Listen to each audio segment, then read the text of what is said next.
ಯಾಕೆ ನಕ್ಷತ್ರಗಳು ಮಿನುಗುತ್ತವೆ ಆದರೆ ಗ್ರಹಗಳು ಹೆಚ್ಚಾಗಿ ಮಿನುಗುವುದಿಲ್ಲ? ಹೌದು, ಎರಡೂ ಬಾಹ್ಯಾಕಾಶದಲ್ಲೇ ಇದ್ದಾವೆ. ಸರಳವಾಗಿ ಹೇಳೋದಾದ್ರೆ, ನಕ್ಷತ್ರಗಳು ಸಾಮಾನ್ಯವಾಗಿ ಬಹಳ ದೊಡ್ಡವು, ಆದರೆ ತುಂಬಾ ದೂರದಲ್ಲಿದ್ದು ನಮ್ಮ ಕಣ್ಣಿಗೆ ಆಕಾಶದಲ್ಲಿ ಚಿಕ್ಕ ಚಿಕ್ಕ ಬೆಳ್ಳಿಯ ಬಿಂದುಗಳಂತೆ ಕಾಣುತ್ತವೆ.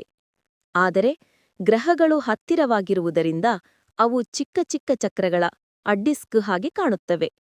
ಉದಾಹರಣೆಗೆ, ನಮ್ಮ ಸೌರ ಕುಟುಂಬಕ್ಕೆ ಅತಿ ಹತ್ತಿರದ ನಕ್ಷತ್ರ ಪ್ರಾಕ್ಸಿಮಾ ಸೆಂಟಾವರಿ. ಅದು ಜುಪಿಟರ್ಗಿಂತ ಸ್ವಲ್ಪ ದೊಡ್ಡದಾದರೂ 4 ಲೈಟ್ ಇಯರ್ಸ್ಗಿಂತ ಹೆಚ್ಚು ದೂರದಲ್ಲಿದೆ. ಆದ್ದರಿಂದ ಆಕಾಶದಲ್ಲಿ ಜುಪಿಟರ್ಗೆ ಹೋಲಿಸಿದರೆ ತುಂಬಾ ಚಿಕ್ಕದಾಗಿ ಕಾಣುತ್ತದೆ.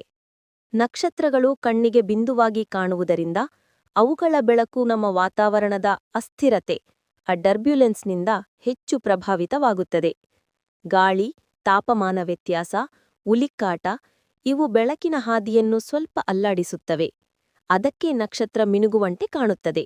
ಆದರೆ ಗ್ರಹಗಳು ಹತ್ತಿರವಾಗಿದ್ದು ಕಣ್ಣಿಗೆ ಚಿಕ್ಕ ಡಿಸ್ಕ್ನಂತೆ ಕಾಣುವುದರಿಂದ ಅವುಗಳ ಬೆಳಕು ಸ್ವಲ್ಪ ವ್ಯಾಪಕವಾಗಿ ತಲುಪುತ್ತದೆ.